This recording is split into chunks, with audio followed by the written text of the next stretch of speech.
السلام علیکم ورحمۃ اللہ وبرکاتہ۔ الحمد للہ رب العالمین، واشہد ان لا الہ الا اللہ وحدہ لا شریک لہ، واشہد ان محمدا عبدہ ورسولہ۔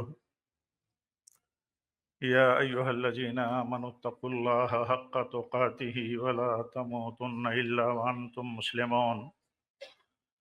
اما بعد فإن خیر الحدیث کتاب اللہ، وخیر الہدی ہدی محمد صلی اللہ علیہ وسلم، وشر الامور محدثاتها وكل محدثۃ بدعۃ وكل بدعۃ ضلالہ وكل ضلالۃ فی النار۔ 35ویں آل انڈیا اہل حدیث کانفرنس کے صدر محترم گرامی قدر شیخ اصغر علی امام مہدی سلفی حفظہ اللہ، امیر مرکزی جمعیت اہل حدیث ہند، جناب مولانا محمد ہارون سنابلی حفظہ اللہ، ناظم عمومی مرکزی جمعیت اہل حدیث ہند اور مرکزی جمعیت اہل حدیث ہند کے موقر سرپرستان و ذمہ داران و کارکنان، اور ایسے ہی مرکزی جمعیت اہل حدیث ہند کی ذیلی اکائیوں کے ذمہ داران و کارکنان، ہند و نیپال کے بڑی تعداد میں شریک کانفرنس، صف اول کے علماء کرام اور اہل علم، جامعات اور جماعت کی معزز علمی اور کانفرنس کی طرف سے مدعو اعزازی شخصیات جو اسٹیج پر جلوہ افروز ہیں، اور مسلک سلف اور ملت کے دردمندان جو اس عظیم الشان باوقار کانفرنس میں ملک کے خطے خطے اور صوبے صوبے سے یہاں تشریف لائے ہیں۔ اس موقع پر ایک بات تو آپ سے یہ کرنی ہے کہ مرکزی جمعیت اہل حدیث ہند کا جو یہ اسٹیج ہوتا ہے، جو آل انڈیا اہل حدیث کانفرنس ہوتی ہے، اس کی ایک بڑی اور عظیم خوبی اور اس کا ایک بڑا اور عظیم نفع یہ ہوتا ہے کہ ملک اور اپنے ملک اور مملکت نیپال سے شریک ہونے والے بہت سارے اہل علم، بہت ساری جماعتی حمیت اور غیرت رکھنے والے لوگ اس لیے بہت بڑی تعداد میں مشقتیں اور کلفتیں اٹھا کر کے شریک ہوتے ہیں کہ یہاں ملک کے خطوں سے، ملک کے الگ الگ حصوں سے، چہار جانب سے شریک ہونے والوں سے ملاقات کا موقع ملے گا اور بھرپور موقع ملے گا۔ یہ چیز ہم لوگ ملک کے مختلف حصوں میں ہونے والے بڑے بڑے پروگراموں میں، کانفرنسوں میں، سیمیناروں میں نہیں پاتے۔ اس لیے یہ بہت بڑی خوبی ہے۔ اس اعتبار سے بھی مرکزی جمعیت اہل حدیث ہند کی طرف سے آل انڈیا اہل حدیث کانفرنس کا انعقاد بڑا معنی خیز ہے، بڑا مفید ہے۔ علماء کا علماء سے ملنا، علماء جو علماء کی قدر جانتے ہیں، ان کے مقام اور حیثیتوں کو جانتے ہیں، ان سے محبتیں کرنے والے حقیقت میں علماء سے علماء ہی ہوتے ہیں، تو ان سے ملاقات جماعتی نسبت پر، مسلک کی نسبت پر، عقیدے کی نسبت پر، دین اور علم کی نسبت پر، دعوت کی نسبت پر، یہ بہت عظیم چیز ہے۔ یہ چیز ہم کہیں نہیں پا سکتے، نہ کہیں یہ چیز دیکھی جاتی ہے۔